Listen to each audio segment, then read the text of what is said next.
Welcome back to another action-packed episode of the Deadly Podcast Kung Fu, brought to you by The Villain's Man, where myself, Justin Raymer, traverses the worlds of Iron Fist, Shang-Chi, and the White Tiger. You can keep up the podcast on social media platforms such as Twitter, X, Instagram, Threads, and Blue Sky. And you can keep up myself, Justin Raymer, over on Twitter, X, Instagram, and Blue Sky. Now, before I jump into the Iron Fist stuff today, Matt Harvey, the lead man of Exhumed, if you love death metal, love Exhumed. He's always, I shouldn't say he's been on 2 episodes of the Bronze Age Monsters podcast as they're covering Atlas Comics. Decided to do his own podcast, which is like an audio version of old horror comics called My Favorite Nightmare.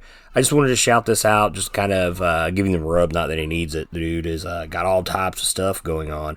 But if you love horror podcasts, go check that out. It is excellent. It's better than most audiobooks, to be honest with you. Like, with all the music, the sounds that he's put into it, and the voice acting. Excellent stuff. My Favorite Nightmare. Go check it out on your podcast feed if you love horror comics.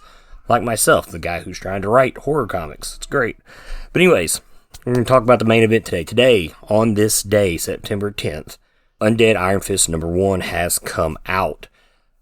There is no spoilers for this episode regarding that. We're going to talk about the 50th anniversary issue of Iron Fist that came out last year, which Danny Rand died in. Now, the story at the end of that book, Happy Birthday, Danny, I already have covered in the podcast feed. You'll have to go back till sometime next year to go check that out. And I explained how I think Phantom Limb and parts of Immortal Iron Fist, revolving the stories Mortal Iron Fist and Escape the Eighth City, might tie into all this. Also with Lin Lie's story in Volume 6 of Iron Fist and the Swordmaster story with the Qilin and the Qiyu as being demons and demon gods. I'm not going to explain all of that here, so please go back and listen to that episode. I'm only covering the stories in this issue that I have not covered. My kids are having a good time, so if you hear them, I apologize. I don't really apologize to my kids. They're having fun. Anyway, so on September 4th, a couple days ago, before I recorded this here on Sunday, because I'm about to give me some Packers football, go Pack Go, there was a preview for the first 4 pages of Undead Iron Fist that was released. We've already seen most of them except for the opening page.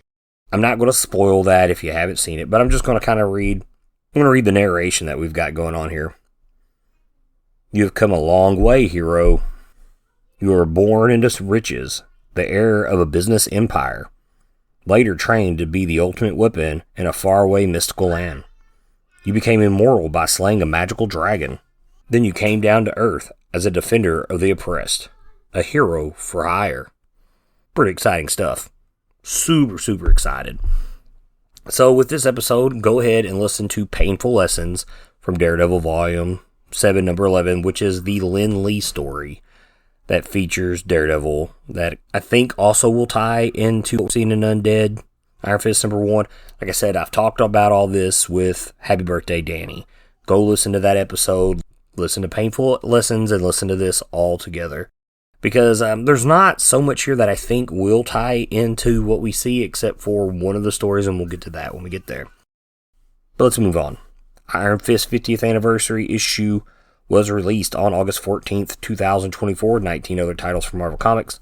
There are Amazing Spider-Man Volume 6, number 55, Fantastic Four Volume 7, number 23, Wolverine Volume 1, number 4, Immortal 4 Volume 1, number 14. At this time, we just got the first issue of Mortal Thor. If you love mythology, man, you should read Immortal Thor. And like I kept saying, before the Immortal X-Men, the Immortal Hulk, the Immortal Thor, we had the Immortal Iron Fist. At this moment, I'm rereading just to hype myself up for Undead Iron Fist if I couldn't be any more hyped up. But let's continue on. Miles Morales Spider-Man, the UK version, Volume 1, number 15. Miles Morales Spider-Man, Volume 2, number 23. Sensational She-Hulk, Volume 2, number 10. Spider-Boy, Volume 2, number 10. Spider Society, Volume 1, number 1. Star Wars Darth Vader, Volume 1, number 49. I love the Darth Vader stuff from Marvel, man. They have killed it ever since they first started doing it. The Vader series has been great. Ultimates Volume 3, number 3. Ultraman X Avengers Volume 1, number 1. Oh my god, I could not tell you how hyped I was for this. I love Ultraman. Love me some Tokusatsu. I just needed some Tiga in there, man. Tiga's my favorite Ultraman, but hey, I love this. This was great. and then look, man, now we got Godzilla. Godzilla destroys the Marvel Universe without all these one-shots. Good stuff. Just stupid fun. Nothing serious, stupid fun. But Vengeance of Moon Knight, Volume 2, Number 8. Venom, Volume 5, Number 36. Venom War, Spider-Man, Volume 1, Number 1. Werewolf by Night, Red Band, Volume 1, Number 1. Speaking of Jason Lowe, who's doing Undead Iron Fist, read this. Good stuff. Wolverine Annual, Volume 5, Number 1. X-Factor, Volume 5, Number 1. X-Men, Volume 7, Number 1. Man, I feel like I said Number 1 on a lot of books. 1, 2, 3, 4, 5, 6. Jesus, man, right there at the end, I was getting tongue-tied. You don't know how much I've just edited off of all this. But let's go ahead and move to the first story, titled Training Day. Your creative team coming back to the character he first got big with Marvel Comics. Yes, that is before the X-Men, Chris Claremont. On pencils and inks is Lan Medina. Your colorist is Israel Silva. And your letterer is Travis Lanham. Your editors are Danny Kazim, Mikey J. Basso, and Mark Panexia. All three of them editors obviously do this whole book. You won't hear them for the rest of the story when I go over creative teams. So let's go ahead and look at that story. Now, when I cover these, I'm not going to kind of break down into a story synopsis for you to listen to. I'm just going to kind of go over what we're seeing in the pages. That way it's kind of faster, and I don't have to worry about typing a lot of this stuff up because there's a lot to cover. But this book opens up, it's Snowblind, straight out of Iron Fist Volume 1, Number 14, as a massive Sabretooth is clawing Iron Fist from behind, and his eyes are blindfolded. He's kicking everywhere. He can't hit anybody. He can't sense Sabretooth. Come to find out, he is sparring with Wolverine, as Misty Knight and Colleen Wing watches. And they talk about how great Wolverine is and how Danny is slipping up. And Danny knows it. Like, he gets punched. Didn't see that one coming. Gets a left punch. And then a right punch hits him in the face. Or that one. Misty and Colleen are talking as quietly as they can. I can hear every word. From Wolverine, nothing. Next it should come here. That sound, his claws. Got it. And he tries a backflip over this sweeping leg kick. But it's a distraction Wolverine uses just by, ripping out his claws. And then he's getting mad about it. And then we have a flashback to him training with Lee Kung the Thunderer, who is trying to get him to rely on his own senses outside of sight, using hearing, like the movement of the wind when people move and try to attack you. It's pretty cool. I love good flashback. And this Chris Claremont, obviously prolific writer, does a great job. And as this page ends, when Iron Fist tries to start focusing himself, his mask has a reflection that shows Lee Kun with his hands behind his back, like with his back towards Iron Fist. And I thought that was really cool. But this is where Iron Fist kind of picks up on what's going on. There's some type of attack. He flips over. He does a split leg to duck below. Then he flips up over an attack, puts himself into the wall, pushes off with his feet, punches Wolverine, slams both of his hands into his ears, grabs him by the head, kicks him backwards, and then makes him yield. Wolverine, you think that'll really work? Do you really want to take the risk, says Danny. Fair enough, says Logan. The round's yours, and we see Colleen and Misty cheering in the background. Wolverine congratulates him. You're off to a good start. We'll see next time how much of it holds. And these two kind of do this quite often. Probably within the early 2000s. The Return to Come ones in 2000. All the way up during Danny's time with the New Avengers and Wolverines in there. We see these guys spar quite often. And Danny answers him. I figured it'll end pretty much the same. Wolverine says, you think, as he puts his claws in his face. You missed, did I? And then they're kind of talking about how they get better with every fight, and so does Sabretooth. And what's cool about the time of this book is Sabretooth is not a Wolverine villain. He is an Iron Fist villain.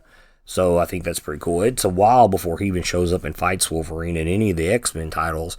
I know there's at least 2 or 3 fights with him and Power Man in the Heroes for Hire run. That's in the 70s and 80s. But that's the end of this story. I've got some stuff I really want to talk about. So there's a note that says the story takes place after Iron Fist 15, Volume 1, which was released in May 1977. And I am a stickler for continuity, and this really bugs me, this whole thing. So bear with me here. So we know Misty leaves for the assignment against Bushmaster in issue 13 because they had the big argument about Alan Kavanaugh being the former IRA and the bombing stuff. Really good stuff. Claremont was really on his top tier writing at that time. At issue 15, which is referenced, she's already undercover. She's not even around, and she doesn't show back up until word gets to Bushmaster about killing Iron Fist in Marvel Team-Up 63. And that's released on August 1977. And then 64 is obviously when we get to the end of the story, which is September 1977. So for continuity placement, this all works because Wolverine has the Fang costume from the Shi'ar Empire due to their fight with the X-Men in 107. He's wearing it just like he was in issue 15 of Iron Fist. Well, we know that in issue 109 of X-Men, he ditches that. So this fits up with that continuity. Claremont's writing both books. And issue 109 was released in November 1977. So that's not too far off from Marvel Team-Up 64. So it seems like this issue should be placed after Marvel Team-Up 64 instead of Iron Fist number 15, based on those dates. But continuity gets a little bit more screwy here if you kind of really look into it. So, obviously, Danny's blind. When he goes grab Wolverine by the head, almost like he's going to smash his ears, and then he kicks him backwards, Danny says, "I can't see him, but I have a solid hold. His bones are unbreakable. I had to find a target where they're not. Bingo, I really hope this works," as he kicks Wolverine away. So his bones are unbreakable. That drove me crazy, because at the time, we did not know that Wolverine's bones were unbreakable in the comics. So if you kind of look at all the issues that he's listed as being in, he was in 20 issues before Iron Fist 15 come around, and we did not know anything about his bones being laced with adamantium. Now, we knew his claws were, because when he debuts in Hulk 181 and he pops his claws, he says, my diamond hard adamantium claws. He never says that his bones are covered. And this is kind of a thing that's it's a little referenced before this, but nothing is made of it in a long time, and it could just be a reference to his claws. So when they're captured by the guys that are running the Sentinels, and this is from X-Men 98 from May of 1976, which it predates Marvel Team-Up books and Iron Fist number 15. The scientist says, "I don't know, sir. This Wolverine a mutant? His readings are nothing like the others." The leader cuts him off. "The Sentinels say he is, but mutant or no, whatever the Wolverine is, he isn't human." So we kind of got an idea that what he is, but we're so far off from him having adamantium-laced bones. But this issue kind of was where the X-Men find out, like, his claws are part of him. They're not something that just comes out of his gloves. Banshee says, "Your claws, laddie, Lord above. They're a part of you. We didn't know. Why should you, Irish? It's none of your business." So this is the issue that we discovered, that the claws are not part of his suit. They're actually part of him. So there's kind of a little mystery there. Still really far off from his knowing that he's got adamantium bones. They stick with the adamantium claws because we know in X-Men 104 from January 1977, which is like 3 issues before the X-Men meet Danny in issue 15 of Iron Fist, Magneto uses Wolverine, controls his claws to throw him into a wall. Even after the issue 15 in X-Men 112 from May 1978, Magneto, in a great cover by the legendary George Perez, I love me some George Perez, the cover, Magneto has Wolverine's claws popped and is trying to stab him in the eyes, proving that Wolverine doesn't even know that his skull is adamantium at this time. And this even happens in the book. Magneto actually gets rid of his claws and makes him punch himself in the face and knock himself out. Now, we did not know that Wolverine's bones are adamantium or unbreakable at that point until X-Men 124, which is in May of 1979, where a mind-controlled Colossus throws Cyclops, and he says, "No, he's tossing me the length of this corridor. I don't have Wolverine's unbreakable bones."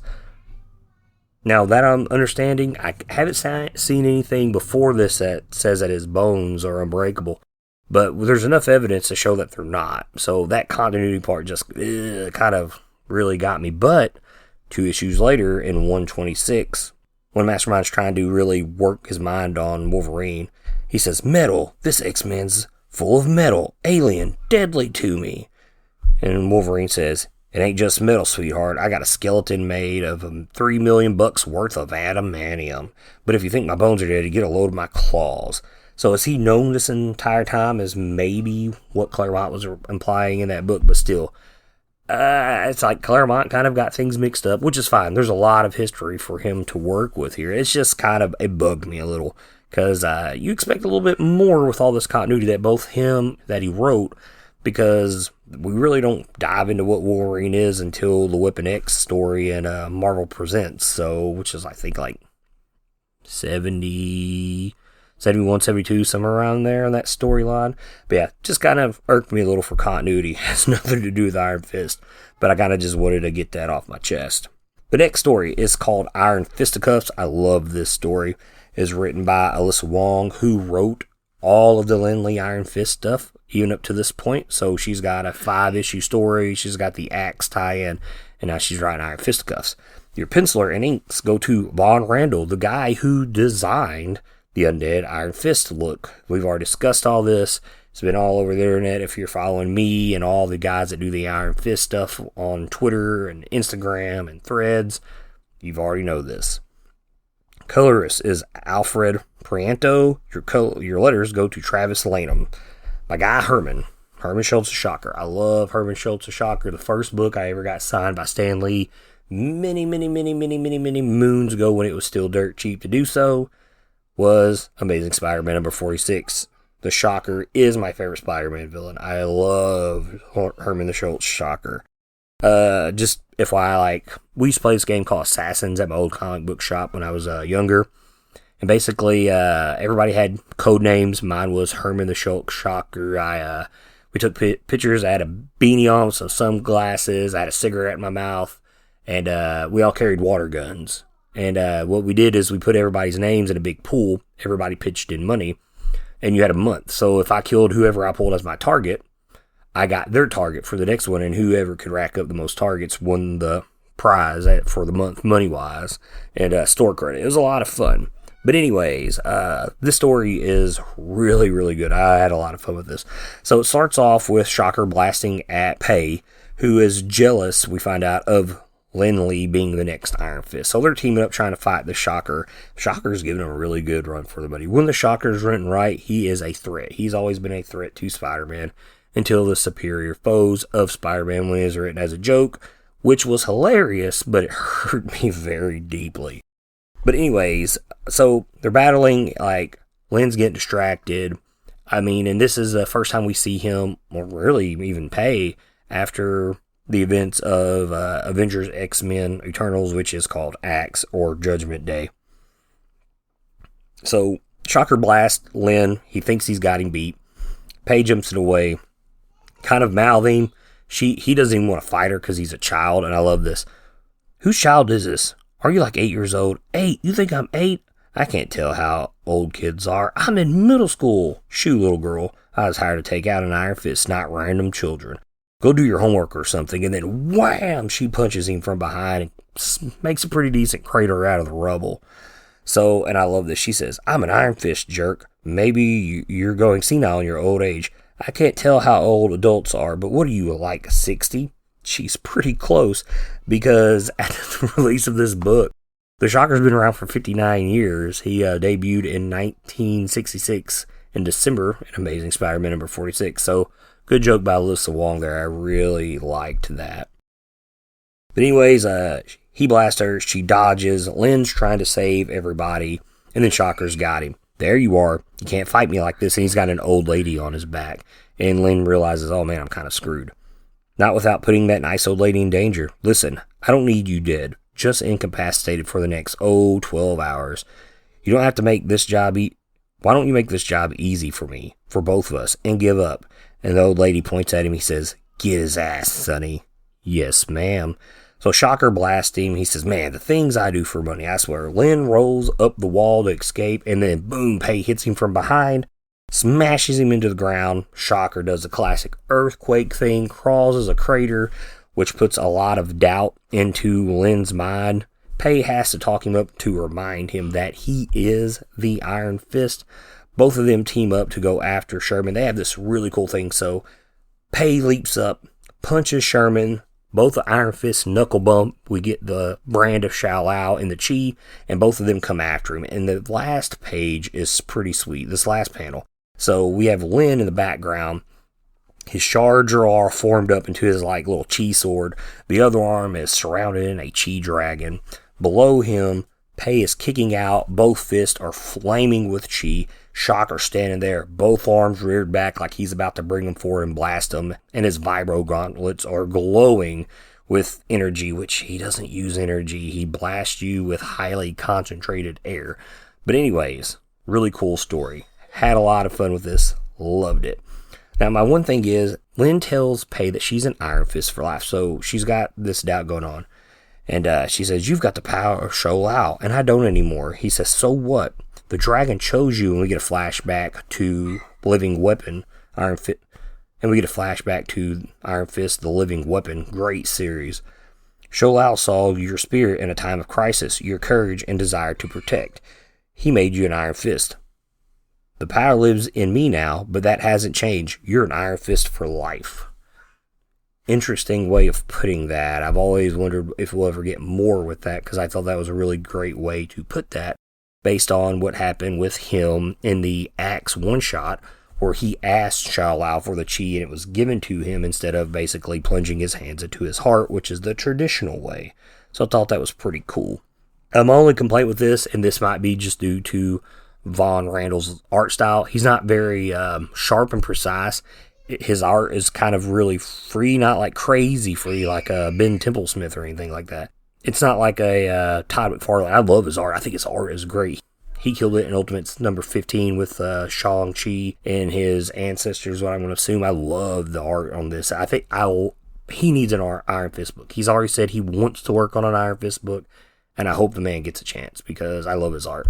But there is no dragon brand on Lee's arm at all. No, we seen that at Axe. It's not drawn here. Kind of irks me a little, but hey, I'll forgive it because his action in this story was top notch. Now let's go ahead and move on to the next story called Emergency Call.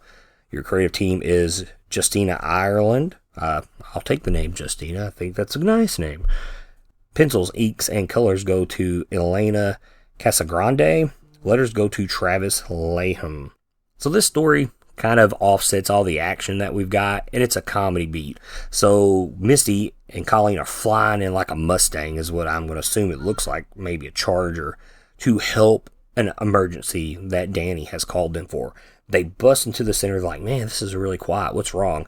And apparently there's a community celebration where everybody that was supposed to help Iron Fist with his kid's day had the flu, and he needed some backup.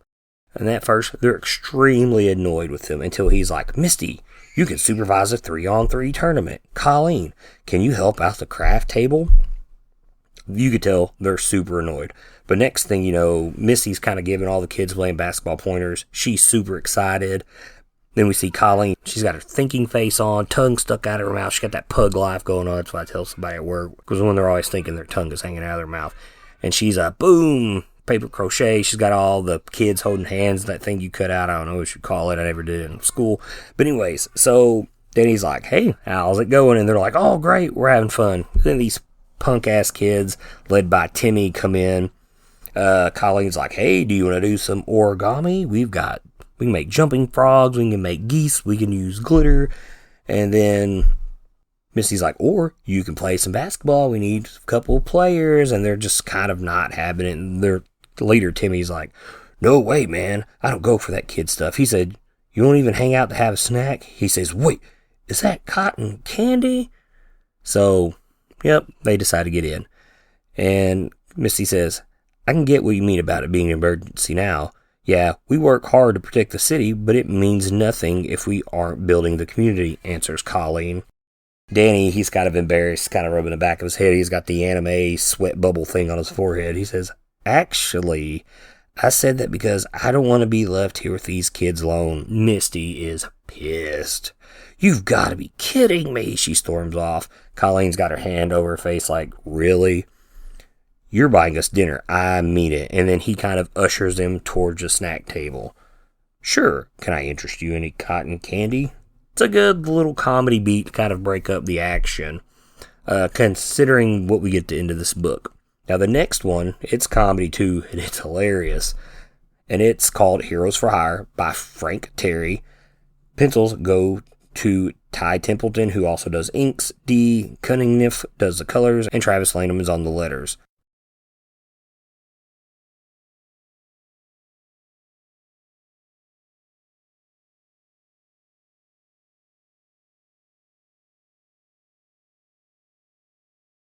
You know, he's always been around like ancient Egypt, and there's this thing called the Sons of Giants. Basically, it's like an Illuminati that all worship the kaiju in the world. So the story's pretty fast, and it's a commercial, and I love it. So first we get, I'm just going to read the commercial. Man Mountain Marco giving you mountains of problems. El Anguilla trying to give you an L. You need heroes for hire, as both of them, Luke Cage and Iron Fist, are punching both the villains out. For a reasonable fee, we at Heroes for Hire will handle mobsters, vampires, robots, mutants, aliens, and even mobster, vampire, robot, mutant aliens, if that's a thing.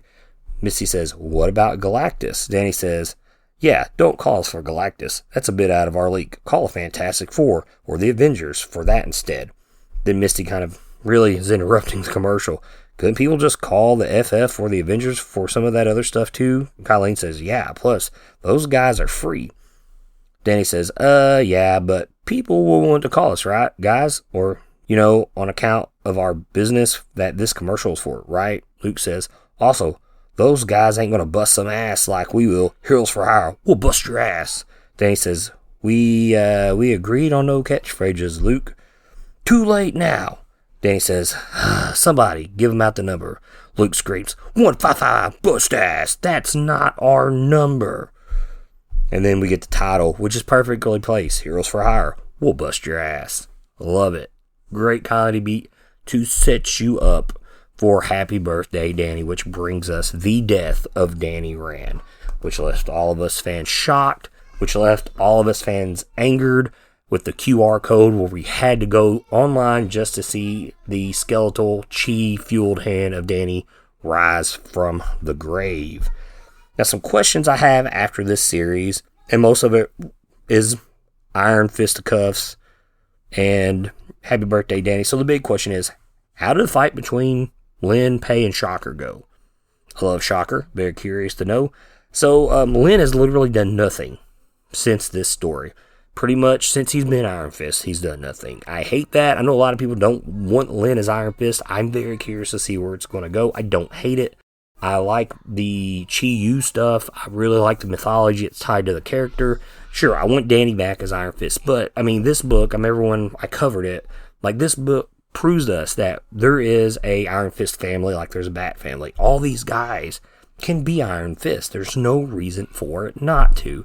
Even if you want to go back to the end of the Living Weapon series, like, Chi is a big thing when it comes to these characters. Like, everybody in Kunlun powered up the Rand building, turned it to a mech, and so it could fight a fire god. Why not do that here? Like, put these guys on a book. Give us Immortal Iron Fist, plural, volume 2. But yeah, Lin's done nothing. Pei, she's been in Spider-Boy here recently, and that's it. Nothing else. Now, my guy Herman, he's been in Venom War Zombites, which I refuse to read. I'm so tired of Venom this, Venom that, Venom verse. I'm tired of Marvel Zombies. I just, no, can't do it. But he's been in a couple Spidey books, I think one Moon Knight book since that. Other than that, these characters have done nothing. I need to see that wrapped up. Might not be an Undead Iron Fist, maybe it's a series afterwards, but I need to see that because we know that the Chi-Lin paid off Herman to keep them busy. So the big question we've got is, why did the Chi-Lin come back after Danny after his 33rd birthday? He just turned 34 in this issue. That also shows you from 2006 to 2004, a little over a year happened because he turned 33 in Immortal Iron Fist around issue 16, 17, that's when the Chi-Lin stuff happened. That's probably 2007, maybe 2008, till 2024. It just shows you the sliding timescale of the Marvel Universe. All that's a little over a year. It's wild to think about. But bigger question, how did he return? Danny killed him. How did he come back? Why did he choose Razor Fist to get possessed? Does Shang-Chi know that Razor Fist has been possessed? Could he not tell that's how Danny died? By the wound of his arm and the wound in his chest. We seen in the Ten Rings storyline where they all had a fight over the Ten Rings, like Razor Fist was chosen. He was there. Shang-Chi knows he's around. Will he be a part of this? I got to know. Will the Chi-Lin go after Pei and Lin now?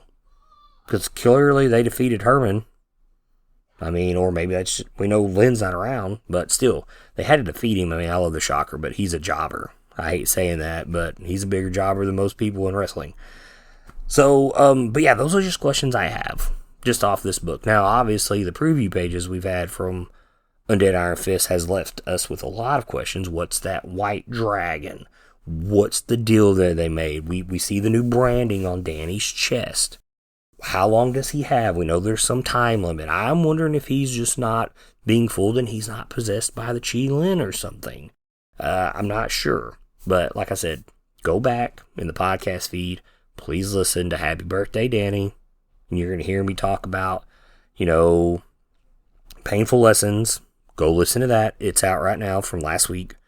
How does it tie into Phantom Limb? How does it tie into the Mortal Iron Fist stories, Mortal Iron Fist, and Escape the 8th City? I kind of gave my thoughts. Based on what I seen, go listen to that. So, when you're done, right now, go back and listen to Painful Lessons if you haven't. I know you probably have, and I appreciate it. Thank you very much. If you're a newer listener, please go back, listen to Happy Birthday, Danny. And here, next, I'm going to cover Undead Iron Fist number 1. I'm trying to work with a guest for the show. I haven't had a guest in a long time. This is somebody I really wanted to always have on the show. It will be the perfect guest for this issue, and hopefully that it happens. I'm going to try to make it happen. I'm going to try. But that'll wrap up this episode of the Deadly Podcast Kung Fu, brought to you by the Villains Man. If you like the podcast, please follow me on social media accounts, Twitter, X, Instagram, Threads, and Blue Sky. If you like my music, check out Rushing Tiger by Kuro over on SoundCloud. But most importantly, guys, pick up Undead Iron Fist number 1. You would be supporting your local comic book shop when you do so, and keep reading comics, guys.